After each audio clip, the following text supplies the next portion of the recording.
man-to-man coverage guys. They're in 3-by-1 nub, and they run a zone play on 3rd and 5. And number one, they'd shown heavy percentage pass, on 3rd and medium. And, we're in 3-by-1 nub, and we're thinking, hey, we're going to get some type of combination route, some type of, pass route. So we wanted to be sticky to routes, and so we called man coverage. And, the run spits away from Corey. Corey's over here guarding the number 2 receiver, and they run, a little RPO screen. And, he goes with his guy, and then he sees the thing break, and he sprints that thing down from the backside, tackles the guy on the 5. And that's something, that type of effort, that fanatical effort is the type of effort we're going to win with. And that was a big time clip. Sione Tongo Owiha, his sack on Rayola. That was with 2 minutes left in the half, right after the interception we threw. And as soon as that ball was snapped, he got off the ball and beat their center, who is, an all-conference center, and had a big-time hit on their quarterback. We did not dial that play up for him to get that sack.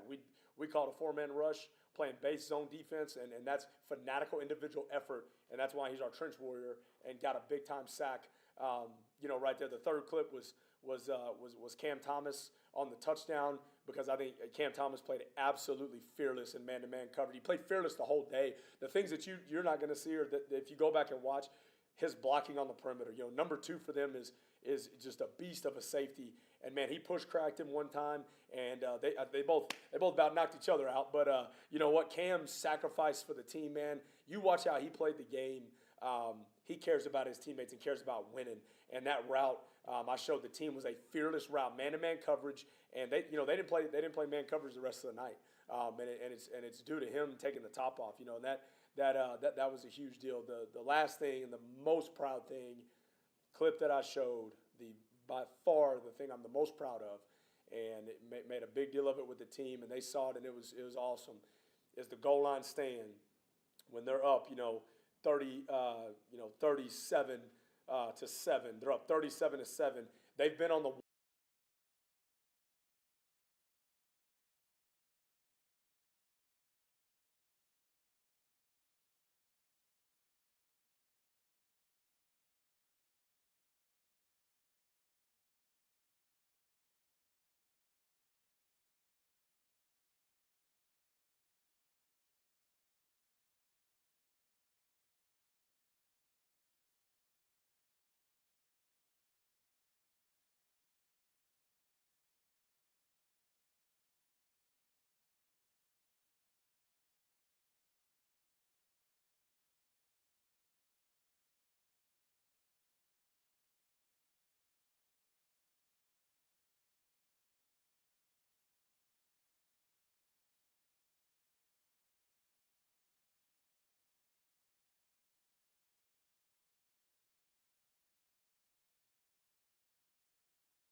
16 tackles. I thought he played at a championship level. The developmental players of the week. We always award these guys to give us a look. I want to point them out. Shout out to these guys. These are younger freshman guys on the non-travel squad that gave us a phenomenal look to help us prepare. On the blue offense, Pebble Hills product, Marcus Torres was Devo Offensive Player of the Week.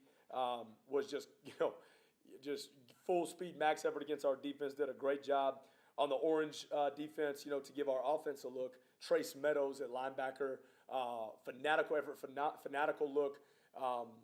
Being able to really imitate those linebackers and how much movement they had was really special. And then on the defense, guy running down all the time on kickoff, being physical on kickoff return. An El Paso native as well, Hanks High School, Xavier Johnson gave us a phenomenal look this week. So very proud of him and proud of those guys. And I talked to you about the highlights of the game, those 4 clips, and another stat that stood out to me from the game that I'm very proud of was our offensive line. Since the month of June, we have been, I know we did not run the ball near as effective as we wanted to, but from a pass protection standpoint, we only gave it 1 sack on the day to who I think is going to be one of the best fronts that we see. We've been preparing for their fronts since June because of how diverse they are. And those guys, they do so much up front to make you prepare. And our offensive line picked up just about everything they threw at us, gave our quarterbacks time. Certainly want to shut down penetration a little more, but we had no free hitters at the quarterback. We had very, very limited MAs up there, and we gave it 1 sack there at the end. That's more on the quarterback than it was the offensive line, so I'm very proud of our pass protection. That's something to build off of. Excited about this week. Excited to the home opener against Southern Utah. We have roughly 34,000 tickets sold, for the game, so I am beyond excited to get to coach my first game in the Sun Bowl. It's going to be an honor to do so, but we've got to prepare. We've got to get back and have a great week of practice so that we can give these fans what they deserve and give our donors, our alumni, what they deserve. Who I also want to give a shout out to our alums and donors came on the trip with us to Nebraska. Minor Nation that showed up. Our parents showed up in a big way. The Spirit Squad showed up in Lincoln in a big way. I'm very, very grateful for that, and we want to certainly give you something to be proud of at home this week. One note I want to make, Minor Walk is something new that we are going to start this week. I know we've gotten the word out on it a little bit, but I want to use this time to make sure everybody knows. Minor Walk is going to be 2 hours and 15 minutes before kickoff, and we're going to do it. We're going to pull the buses up, walk right through all the tailgaters, which, I think we have every spot sold out tailgate-wise, except maybe 1 or 2 at this point, which is awesome. Just credit to our admin for hustling on that. But we're going to walk our players right through our fans as we enter the LKD. Something, a unique tradition we want to start as our players get off the bus, and we're going to have the cheerleader Spirit Squad there with us walking in. It's going to be awesome. And then obviously the return of the mine shaft entrance. We're really thrilled about that too. But bottom line is we've got to get back to work. We've got a Blue Collar Tuesday tomorrow. We've got a big time preparation day today to get ready for a great Southern Utah team. I'm sure you'll have questions on them. I won't get too deep in them because I know you probably have questions on Southern Utah, but they're a great team. Coach Fitzgerald, a great football coach. Saw him up front live at 5 last year, and we have a very quality opponent coming into the Sun Bowl this Saturday that we have to prepare for. So with that, I'll open it up to you guys. I guess give us the scouting report on Southern Utah. Yeah, so Delane Fitzgerald, the head football coach there, had I think 7 years of great success at Frostburg State. This team, and I said this last year, you go back to my press conferences last year at Austin Peay, because this team was in the UAC with us. I had not, and I still feel the same way after watching them against Utah. This team plays harder than any team I've seen in the past 3 years on tape. And I mean that with all my heart and soul. There's not a team that I've watched that plays harder. You watch them against Utah, they're down, whatever, the score ended up being, and they're down. Their kids fight. He has a great culture over there. This is an offense that is going to run a lot of zone schemes up front. They love to run a lot of them balanced. They're bouncing between quarterbacks right now. They have a young man from Prosper High School in Dallas, Texas, Jackson Berry. I remember coming out of high school. I'm always in tune to those Texas quarterbacks, and he was a heck of a player at Prosper. I mean, lit it up, and he can run, he can throw. And then they put in the young man, Bronson Barron, who's the Weber State transfer / Western Kentucky transfer, was in our league, but he led Weber State to a playoff run. He's a heck of a quarterback too. They're kind of bouncing between them. They have a young man, Mark Bales and Zach Mitchell at receiver, who we feel they're weapons. Mark Bales is a Seton Hill transfer, had 900 yards receiving at Seton Hill, Division II. He's a big 6'3" threat. Zach Mitchell played against us last year and had some big-time catches in the UAC. And then the kid that is just the unsung hero of it all, though, for their offense is number 51, Edward Riley. I remember this kid just like yesterday on tape, and I saw him again. I was hoping he graduated or something, but he's a starting center. He's a bad dude. He's a bad dude, man. He may not be the tallest or the biggest, but man, he's one of the best centers in that league. And he was an all-conference kid last year. He makes them go. And Coach Fitzgerald, he's going to have these kids wired up, believing they can win. They're going to come into Sun Bowl with great energy. I expect a great game. When you go over to the defensive side, their defensive line is the strength of their defense, and their linebackers, their front seven. Not that their secondary is bad. I think 31, their corner, is a heck of a player. I think their safeties play very sound. Coach Kelling is their defensive coordinator, who was, I believe, he's a Division II Player of the Year back in the 1990s. He's a heck of a player, and he's a heck of a coach. And they base out of a 4-down front, but they can get multiple on you in a hurry. Number 93, number 44, and number 32 are the three guys up front that you want to look for. Number 6 at linebacker is an all-conference linebacker. He's a special player. Runs sideline to sideline. He gave us fits last year, was the leading tackler against us last year. But the three guys I set up front, those are the guys that make them go, in my opinion. 44 was El Camino Junior College in California, was a JUCO in that conference, the defensive player of the year in that conference. He's listed at 5'11", 215, but don't let that fool you. I don't. You can turn on the tape against Utah, it's a hard evaluation of Southern Utah, because Utah we know is going to contend for a national championship this year, how good those guys are. And but let me tell you something, their offensive line had a hard time handling 44-30. You don't believe me? Watch the first clip. Just go watch. Do me a favor. Watch the first clip of Southern Utah's defense versus Utah's offense, and watch number 32. This young man they got out of the portal, Walker Harris, 6'5", 250, was a D2 transfer from Sioux Falls, prominent program up in South Dakota. Watch the first clip. He puts a spin move on one of their all-conference tackles that made me rewind it about 5 times, and so we better get our tail ready. All right, we better get our tail ready. These kids play hard. They believe. Number 93 makes my heart go pitter-patter. I don't want to butcher his last name, but Rylan Suafilo, 6'1", 300 nose guard. He makes my heart go pitter-patter, man, every time I watch a kid play. Last year, he will run stuff down. He single-handedly won them the Tarleton State game last year. They played Tarleton State last year. They're down by 3 scores. He blows up the mesh, takes the ball out of the running back's hands, runs it in for a touchdown. It literally won him the game, and it was the deciding touchdown to win him the game. The kid it wreaks havoc up front. So our offensive line has to have another great week of prep, and they've got to be ready to play. But Southern Utah is a great opponent. We are not taking them lightly. We don't have the right to take anybody lightly, and we never will as long as I'm here. And I know Southern Utah all too well, and they are definitely not going to catch us by surprise. We were going to prepare as hard for them, if not harder than we prepared for Nebraska. Obviously, we've got to clean some things up on our end first. Just all 3 quarterbacks got in against Nebraska. Skyler getting most of the reps.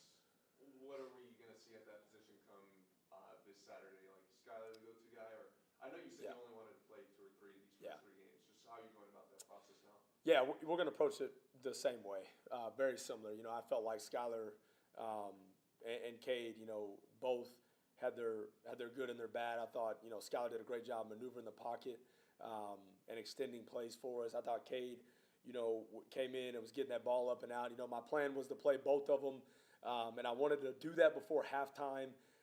And I felt like after the safety, I told Skyler this, I didn't pull him because of the safety or anything like that. It was, in my heart, my mind, to play both of them in the first half. I didn't want one of them to not play in the first half and wait during halftime and kind of come out cold. I wanted to get them both in and get their feet wet in the first half. That was my goal, and then see who took it from there. And I thought Skyler did a great job. It was 11 to 17, completed over 60% of his passes, was fairly accurate. There's 2 throws that we gotta have, and he knows this. The one to Cam Thomas down in the end zone, and then there's one over the middle. throwing off our back foot that when we didn't need to. We had good protection there, that we could eliminate. But I thought that he played really well. And I thought Cade had his bright spots too. Was managing the offense really well. Pulled a couple of runs, got to the sideline, and got us a first down on a 2nd and 5 after he pulled it. Keeping the defense honest was really good. And then Shea Smith got in. I told you that Shea's a great talent. Franklin High School here in El Paso. He's got all the talent in the world. And when we had the opportunity, certainly middle of the game there, that was a package for him. We felt like we wanted to get that out in the open field. And then as the game got late and the score was what it was, I felt like it was a great time to get some reps under his belt because there's not going to be many other environments that he can't say I've never played on a big time stage. Now he's got those reps, and those reps for young players are invaluable. We played dang near everybody that came on the trip besides just a few. And I think I told you this. We traveled to 16, I believe 16 true freshmen, and a lot of those cats played, and Shea being one of them, and those reps are invaluable for his future. Speaking of the freshmen, with Shea and guys like Jalen Jones, Kyron Duhan, do you have a philosophy on what you want to do? Play them 4 games and maybe see a redshirt, or just play them the whole season and see what they could do? It's a great question. If you asked me that question, before the portal, I would probably tell you, I'd have a little more of a, plan with that.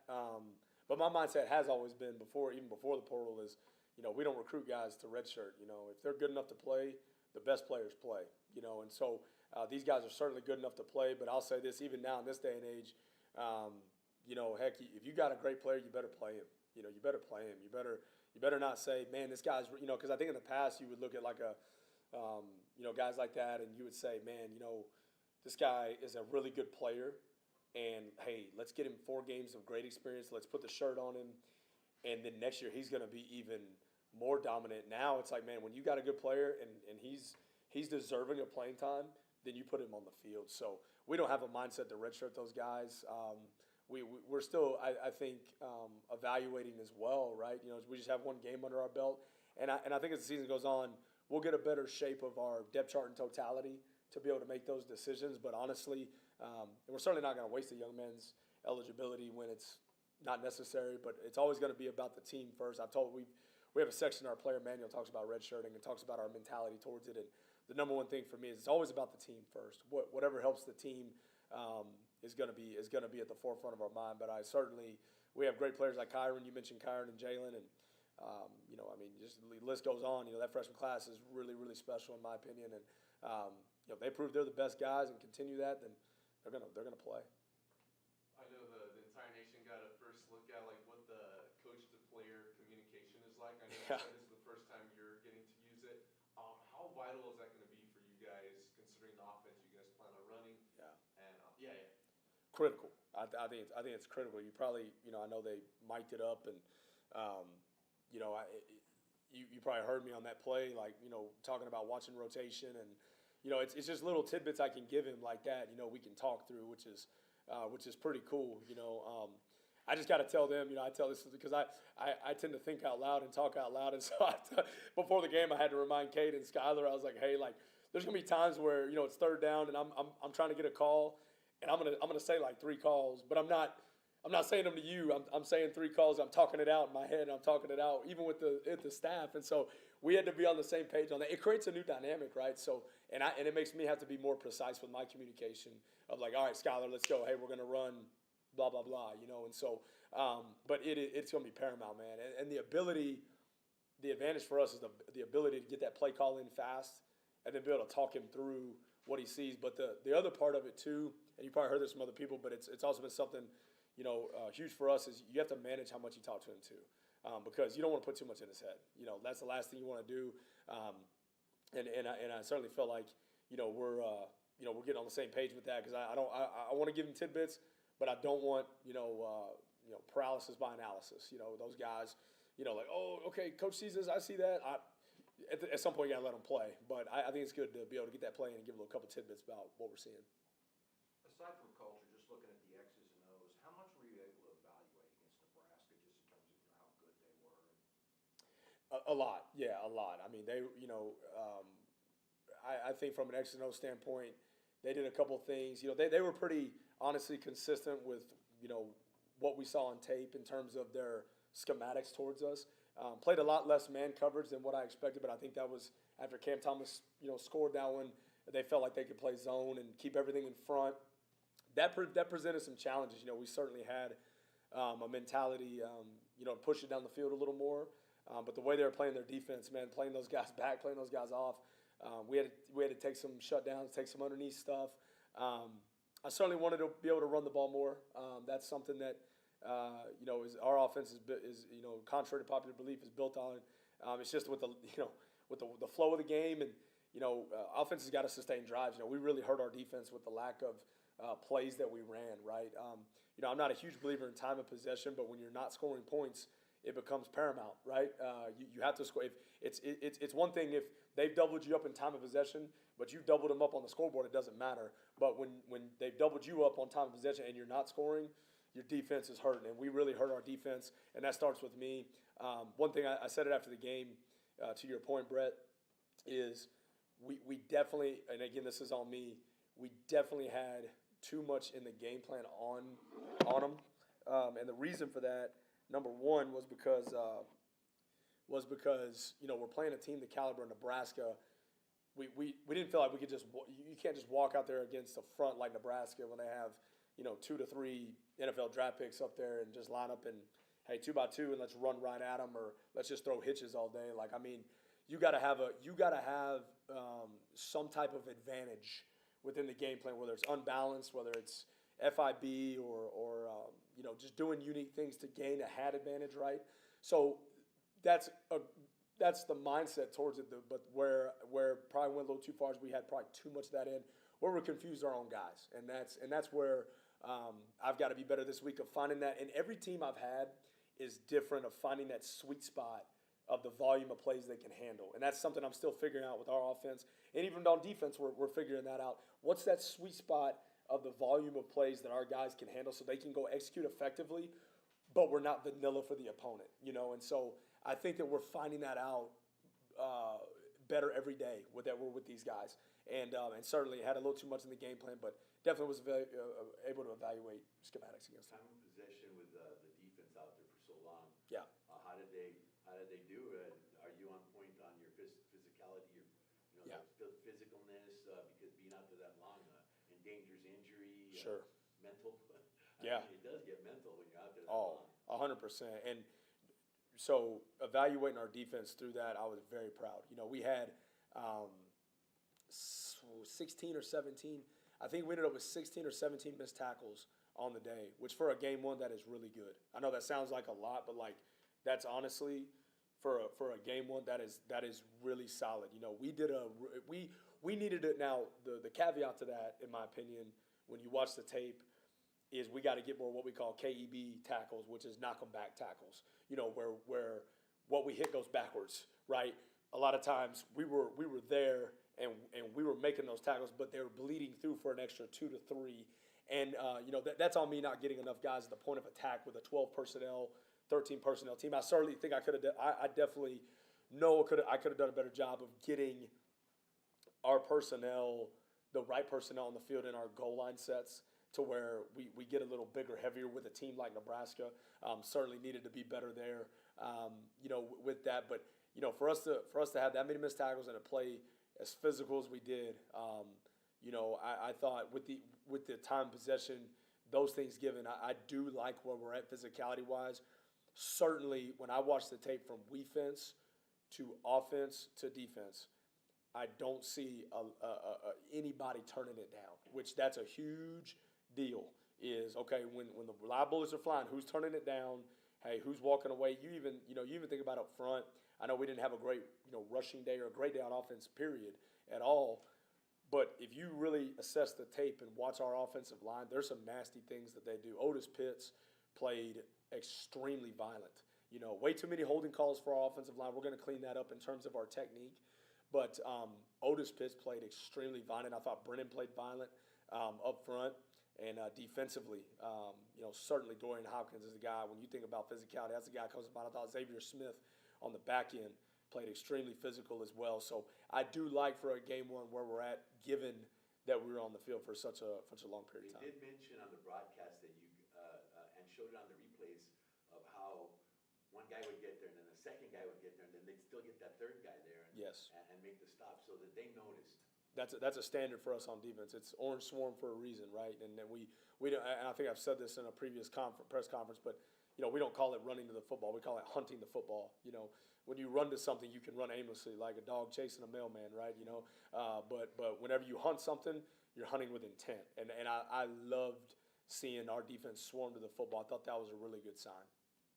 Just considering not only the build-up to this season, but especially the home opener, I guess how much of a pressure do you feel to make sure this team delivers a result come Saturday, considering it's the first time, you guys are at home playing an FCS program that's still tough, Sure. and then fans are going to be getting the first look at you guys. Yeah, no doubt. I mean, I think certainly, obviously, we're in a pressure-filled business, in general, but we're not going to put added pressure on ourselves. I think pressure comes when you don't prepare, and we're certainly going to prepare. Obviously, in my heart and in this coaching staff's heart and these players' hearts.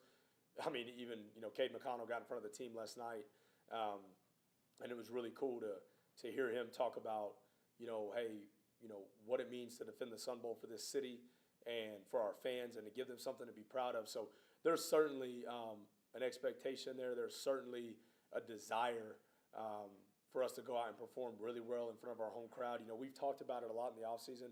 Winning programs and winning teams, they play well at home, and they defend their home turf. We certainly understand we're still ironing a lot of things out with our personnel, with our schematics, with how we do things. I mean, this is the first time that we traveled on the road together. The first true Fast Friday we went through. We did some mock ones, but the true No Sweat Thursday, the true walkthroughs on game day. And so our guys are getting accustomed to a lot of new and adaptation. I think that we're all going to be on 10 this week in preparation so that it gives us a chance to go out on Saturday and give our fans the best and fix the mistakes. But the one thing I want to do better, and I told the team this last night, is where I feel like as a head coach I did a poor job of last week, is kind of getting away from our standard of process over results. I spent too much time the last week and even game week talking about Nebraska and all those things rather than talking about us. And so this week, the mistake that I'm not going to make and our staff is not going to make is to talk about Saturday. We're going to focus on Monday, creating the best game plan we can, and then tomorrow having the best blue-collar Tuesday practice and falling in love with that daily process. And, last night we talked about the focus is on us, because at the end of the day, if we focus on us and we focus on getting better, then the results are going to take care of itself. Anything else for Coach? Awesome, guys. Thank y'all. Appreciate it.